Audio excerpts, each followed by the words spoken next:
চাওক অসমত মিয়াই এনেকুৱা ধৰণে দবদবাব ধৰিছে য'ত নেকি অসমৰ মাননীয় মুখ্যমন্ত্ৰী মহোদয় যেতিয়া অবৈধ বাংলাদেশীক যেতিয়া উচ্ছেদ আৰম্ভ কৰিলে, যেতিয়া অবৈধ বাংলাদেশীসকলক যেতিয়া ভাৰতৰ পৰা বিতৰণ কৰিবলৈ ধৰিলে, তেতিয়া কিন্তু মিয়াৰ গাত জ্বলি পকি উঠিলে।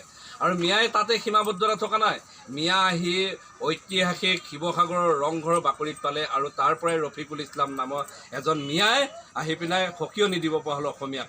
আমি তাৰ কাৰণে সদৌ শিৱসাগৰ জিলা অনুসূচিত ছাত্ৰ সন্থা, সদৌ অসম অনুসূচিত ছাত্ৰ সন্থাৰ তৰফৰ পৰা সকীয়াই দিছোঁ সেই মিয়াক। আমি ঠেং ভাঙি দিয়া হ'ব মিয়াক।